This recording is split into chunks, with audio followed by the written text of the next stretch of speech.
Apa yang Anda percaya tentang murid dan pembelajaran di kelas sebelum Anda mempelajari modul 1.1?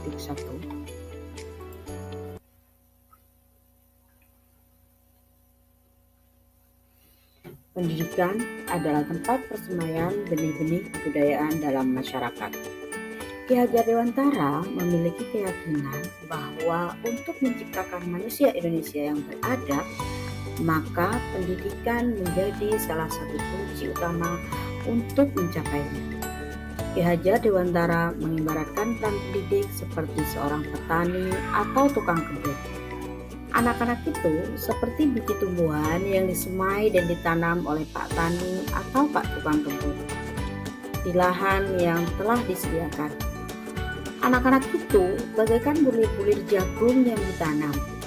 Bila biji jagung ditempatkan di tanah yang subur dengan mendapatkan sinar matahari dan pengairan yang baik, maka meskipun biji jagung adalah bibit jagung yang kurang baik atau kurang berkualitas, dapat tumbuh dengan baik karena perhatian dan perawatan dari Pak Tani.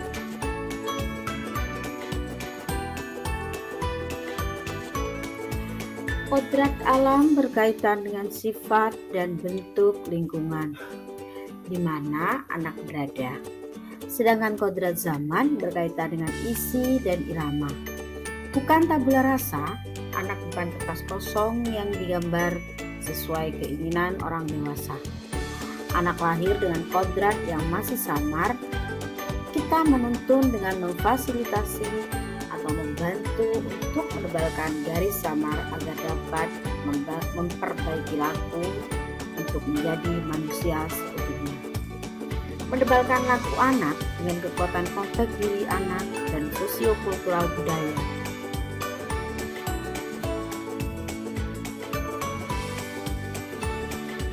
Apa yang berubah dari pemikiran atau perilaku setelah mempelajari modul ini? Saya akan berusaha merubah pola pikir atau mindset, kemauan, dan motivasi untuk melakukan perubahan-perubahan, yakni dengan menuntun peserta didik sesuai dengan kodratnya.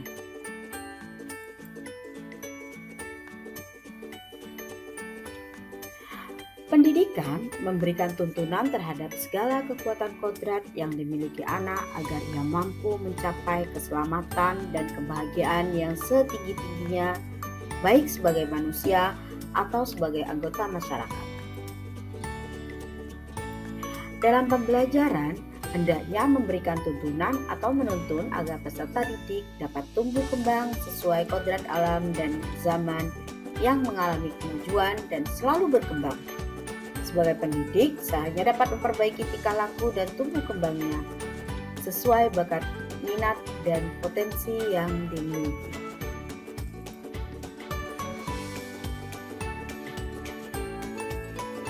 Anak bukanlah selembar kertas kosong.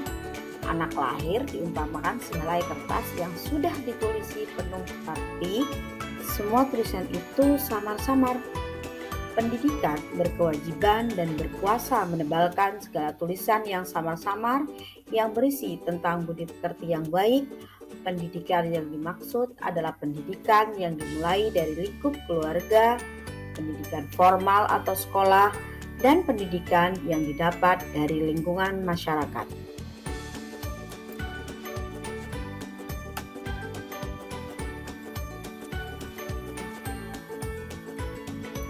Kodrat anak adalah bermain.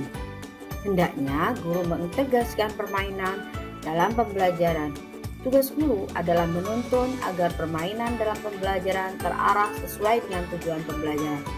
Sedangkan sesuai dengan kodrat zaman, mengembangkan pembelajaran berbasis teknologi digital agar murid tidak ketinggalan zaman. Guru bukanlah sosok yang perlu ditakuti. Justru, seorang guru harus memandang anak dengan penuh rasa kasih sayang dan rasa hormat. Pendidikan yang diberikan kepada anak hendaknya berpihak pada anak dan berasal dari hati nurani. Guru adalah cerminan dan panutan yang menjadi suri tauladan dan juga berperan sebagai fasilitator dalam pembelajaran.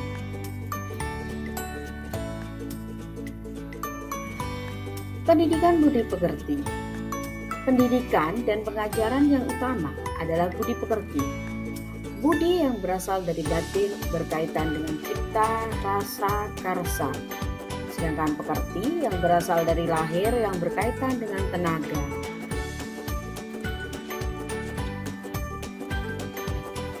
Pengajaran memberikan dorongan kesadaran kepada peserta didik untuk melakukan perbuatan baik. Pendidikan karakter merupakan dasar yang harus ditanamkan kepada murid dalam kehidupan.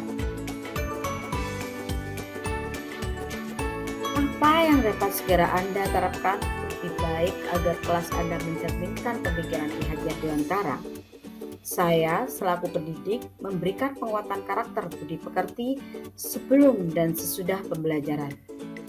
Yang kedua, saya merancang pembelajaran yang berpihak kepada anak dengan metode, model, dan strategi pembelajaran yang aktif.